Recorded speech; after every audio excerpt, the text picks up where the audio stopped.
উচ্ছেদ অভিযানকে ঘিরে ধুন্ধুমার কাণ্ড দুর্গাপুরের তামলা ব্রিজ সংলগ্ন এলাকায়।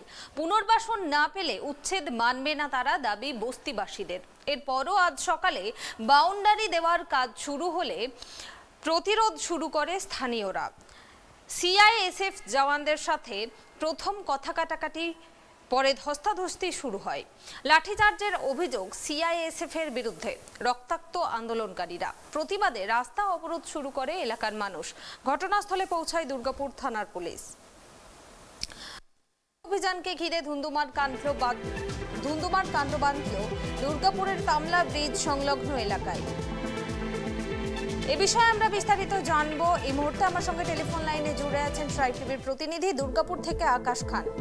আকাশ, উচ্ছেদ অভিযানকে ঘিরে ধুন্ধুমার তামলা ব্রিজ সংলগ্ন এলাকা, এই মুহূর্তে সেখানকার পরিস্থিতি কি রকম, কি আপডেট রয়েছে? হ্যাঁ দেখো কুনমি, এই মুহূর্তে পরিস্থিতি কিন্তু যথেষ্ট উদ্বেগজনক হয়ে রয়েছে। অর্থাৎ যারা আন্দোলনকারী তারা কিন্তু এখনো পর্যন্ত এলাকায় প্রচন্ড উত্তেজনা রয়েছে এবং যেটা স্থানীয় সূত্র থেকে জানা যাচ্ছে যে এখানে প্রায় ৮,০০০ বসত বাড়ি অর্থাৎ বস্তি এলাকায় ৮,০০০ বাড়ি রয়েছে। এবং আজকে সকালে যেটা ঘটনা ঘটেছিল, আজকে সকালে ভূমি পূজন এর ব্যবস্থা করা হয়েছিল। অর্থাৎ যে ডিএসপি আছে, ডিএসপির পক্ষ থেকে ওই এলাকায় যে বস্তিবাসীরা রয়েছে তাদেরকে সেখান থেকে উচ্ছেদ করার একটা নোটিশ দেওয়া হয়েছিল। এবং সেই নোটিশ দেওয়ার পরে আজকে বস্তিবাসীদের যেটা অভিযোগ যে সকালে হঠাৎ করেই তারা ভূমি পূজন করতে চলে আসে এবং সেখানে যখন বস্তিবাসীরা গিয়ে তাদের সঙ্গে কথা বলতে যায় সেই সময় তাদের সঙ্গে ধস্তাধস্তি শুরু হয়ে যায়। যে সিআইএসএফ অর্থাৎ কেন্দ্রীয় বাহিনী রয়েছে তাদের সঙ্গে ধস্তাধস্তি শুরু হয়ে যায় এবং তাদের উপর লাঠিচার্জ করা হয়, এরকমটা বস্তিবাসীদের অভিযোগ। এবং এরপরেই পুরো পরিস্থিতি তীব্র উত্তেজনা ছড়িয়ে পড়ে, প্রচন্ড উত্তেজিত হয়ে পড়ে স্থানীয় যারা বস্তিবাসী রয়েছেন তারা। এবং তাদের অভিযোগ যে কর্তৃপক্ষকে ঘটনাস্থলে আসতে হবে এবং ক্ষমা চাইতে হবে। এবং ধীরে ধীরে এই সকালের পর থেকে যত বেলা গড়িয়েছে তত কিন্তু এলাকায় উত্তেজনার যে পারদ, সেই পারদ চড়তে শুরু করে।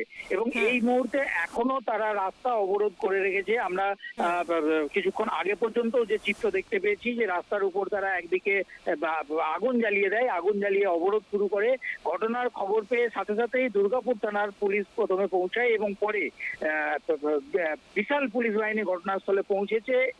পুলিশের এসিপি পদমর্যাদার আধিকারিক তারা ঘটনাস্থলে পৌঁছে গেছে এবং যারা বস্তিবাসী বা আন্দোলনকারী রয়েছে তাদেরকে সেখান থেকে সরিয়ে দেওয়ার চেষ্টা করা হচ্ছে পুলিশের পক্ষ থেকে।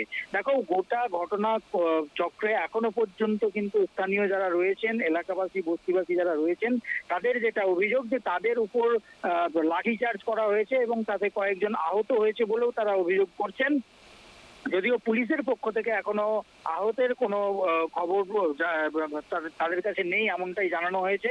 যদিও পুলিশের উচ্চপদস্থ আধিকারিকরা ঘটনাস্থলে থেকে যে এজিটেশন শুরু হয়েছে সেটাকে সরিয়ে দেওয়ার চেষ্টা করা হচ্ছে পুলিশের পক্ষ থেকে।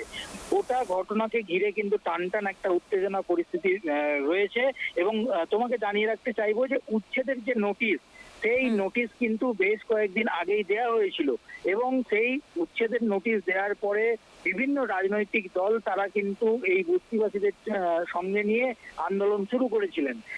তৃণমূল কংগ্রেসের পক্ষ থেকে যেমন আন্দোলন শুরু করা হয়েছিল, তেমনি বিজেপির পক্ষ থেকে সাংসদ তিনি বলেছিলেন যে পুনর্বাসন না দিয়ে যদি উচ্ছেদ করা হয় তাহলে উচ্ছেদ করতে এলে প্রথম সারিতে তারা থাকবেন। কিন্তু আজকের এই ঘটনা, অর্থাৎ পুলিশের পক্ষ থেকেও যেটা জানানো হয়েছে যে লোকাল যে প্রশাসন, স্থানীয় যে প্রশাসন তাদেরকে কিছু না জানিয়েই সকালের এই কার্যক্রম তারা করছিলেন এবং তারপরেই একটা এজিটেশন শুরু হয়েছে।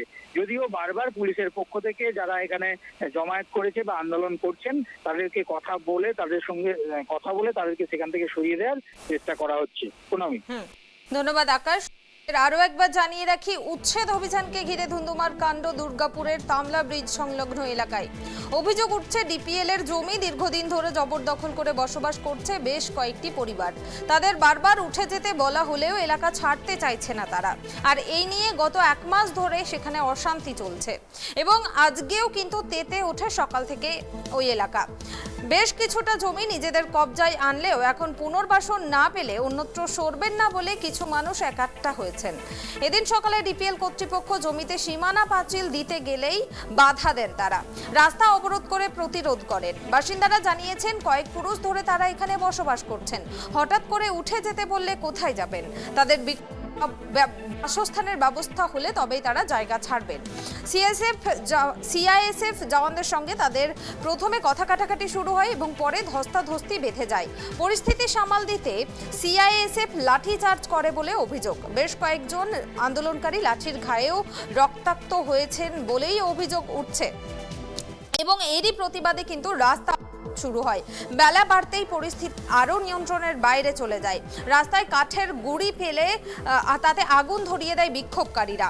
এলাকার প্রাক্তন তৃণমূল বিধায়ক বিশ্বনাথ পারিল ঘটনাস্থলে যান। তিনি বলেন, রাজনীতি ভুলে সবাইকে বাস্তুচ্যুত মানুষদের পাশে দাঁড়াতে হবে। পুনর্বাসনের ব্যবস্থা না হলে এরা কোথায় গিয়ে দাঁড়াবেন সেটা সবারই ভাবা দরকার।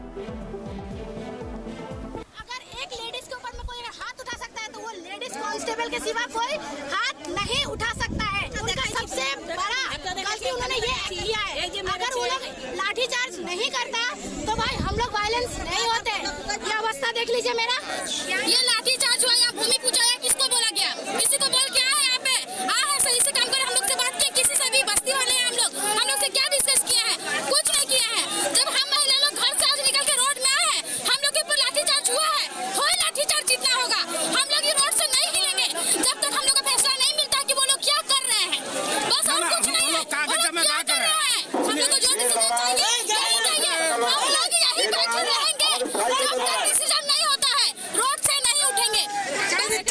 তারপরে আবার 10টা করে সার্ভে করতে জিজ্ঞেস করছে, বলছে বাড়ি দেবার ধরে সার্ভে চলছে। এইভাবে কোন সার্ভে হয়? মানুষ কি বোকা? আমরা বিরোধী করলাম দ্বিতীয় দিন, তার ঘুরের দিনে যাদের যাদের নাম লেখা ছিল সবার বাড়িতে নোটিশ এসেছে। তারা সুবীর দাস সব থেকে বড় সুধীর দাস, এই যে সুবীর দাস। কি আজকে কি হলো ঘটনাটা? আজকে আমাদের কোনো কথা শুনছে না, আমাদের কথা বলছে না, বলছে এখানে ঘেরা করবো, এই জন্য আমরা বিরোধ করেছি। আমাদের উপরে লাঠি চার্জ হয়েছে। দেখো মহিলাদের উপরে লাঠি চার্জ হয়েছে। কারা করলো এটা? সেই সব অর্ডার দিয়ে